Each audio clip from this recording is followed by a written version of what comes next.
explain our position and what we believe in the basic premise is scientifically suspect.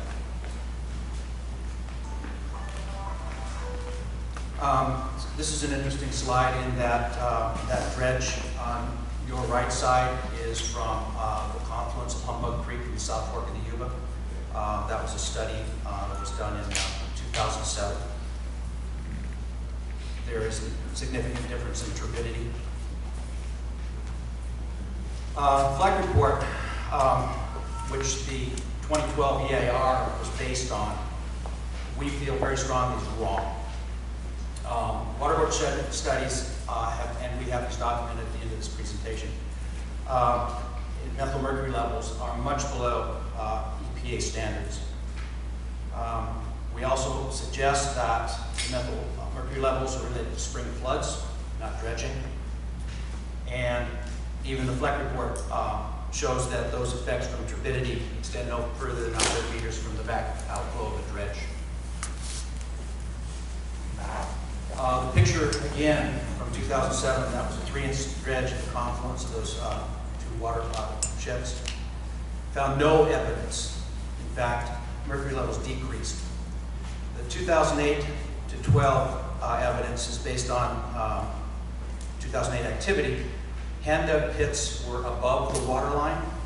They sifted material collected in a 5-gallon bucket through 3 progressively smaller, finer screens.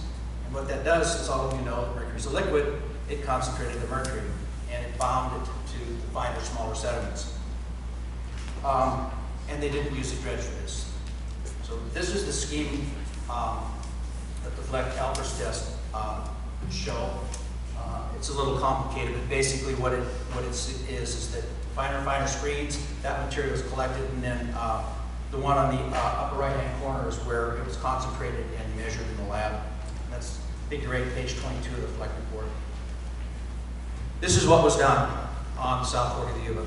I would suggest to most of you in here, this is not a dredge. And point in fact, that material was run through the impeller of the pump, which is not how a dredge operates. And just because it's a hose doesn't make it a dredge, and just because there's big words used in the FLEC report doesn't make it science. This is actually from, again, it's particulate total mercury, the PTHG. If you look right there, that's not a dredge, that's a rainstorm, which is higher than both of the outflow measurements of the dredge. You can see one location, and then to the right is the second location. They're both lower. This is another very complicated table, but if you look where I've highlighted in yellow, right here, those are, again, nanograms per gram of material. That's total mercury in suspended solids. After an hour of dredging, it went down, which I find rather interesting. And I don't think the dredge is sucking all that mercury out of, suspended like that out of the water. So again, sometimes the data is what you want it to be. So what did they do? They assumed that a suction dredge spends 100% of its time on bedrock. I don't know about you folks, but usually when I was dredging back in, before the moratorium, I had to go through 8 or 10 feet of overburden. So the results from the hand-dug pits that we showed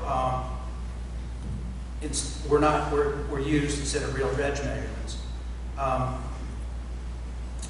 They assumed that the highest total suspended solids output ever recorded from a running dredge was baseline. They assumed that the mercury for those solids is normal. And more importantly, we used Freedom of Information request and asked for the data that the FLEC report was based on, Dr. Alpers. There are 3 more data points beyond that, one of which was available to him that, for whatever reason, was chosen not to be used in his final report paper.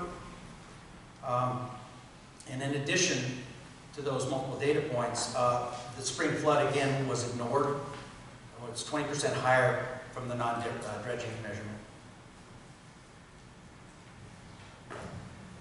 We petitioned the Department of the Interior through the Inspector General's office to investigate Dr. Alpers. He was on the board of advisors for the Sierra Fund, and they are primarily responsible for all of the legislation, including SB 637. That's documented in the ethics report. He was a donor to the Sierra Fund, that's documented, and he admitted the Water Quality Board's certain people in it directed how they wanted the results to come out. And that is available. Okay, peer reviews. I had mentioned to the program manager at the time, Department of Fish and Game, that those papers weren't peer reviewed. A peer review is done by people that have the equivalent educational experience and in that specific field before the paper is published. This was not a peer review. They reviewed Chapter 4.2 of the subsequent EIR. They didn't evaluate the model or the experiment, and in that flood report, they assumed the model was correct, which we, again, it wasn't correct. It was used as a recirculation tank run through the impeller of a pump. And I really take exception to the word flower. It's not a scientific term. Anyway, for example, this is a question. Mercury, page 4.2-33-54. Available evidence suggests that suction dredging has the potential to contribute substantially to, quote, watershed mercury loading, both elemental mercury and mercury-enriched suspended sediments, to downstream reaches within the same water body and to downstream water bodies. The question is why? Suction dredges do not contribute anything to the water. They might move it, resuspend it, but they don't contribute to it. And there's no evidence that they make mercury. They're not a nuclear reactor. So substantially, all of the peer reviewers agreed with this.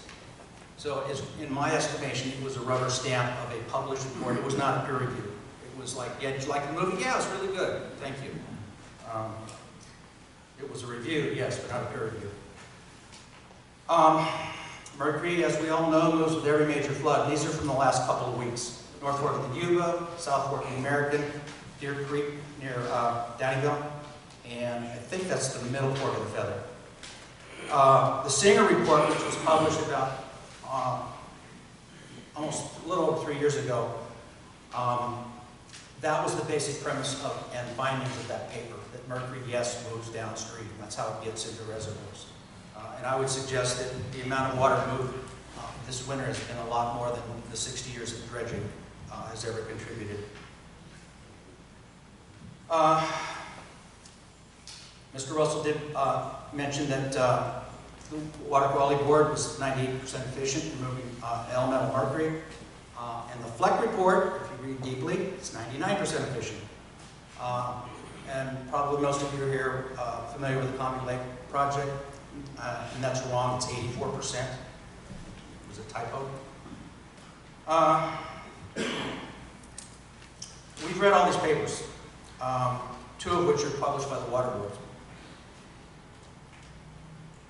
Except for several species, primarily in reservoirs where methyl mercury tends to be generated and concentrated, they don't show elevated levels according to EPA standards. And again, if you want to read the papers, there they are. So, in terms of permitting, we strongly believe it's a de minimis activity in regards to water quality, and we think that Section 404 and 401 permitting meets all of the requirements of the Clean Water Act and Port of Cologne. So what we would like to do is reestablish a mercury turn-in program. There was actually one about 18 years ago, Shannon, I think? 99 or 2000? 2000. Which involved BLM? DOE, Washington? No. I'm talking about California. DTSC? Yeah, there was a lot of mercury. There was over 250 pounds collected. Now, did some of that come from people's garage? Probably. Did it come from thermometers? Probably. But it was mercury gotten out of the environment. We also collect a lot of lead left there by fishermen, and I've got pounds of it from my claim on the North Fork of the American. So what we'd like to do is establish collection points, if possible, working with the water boards and whatever other regulatory agencies, and work to clean up the rivers. So thank you. And these are all the references which we've read. Jen?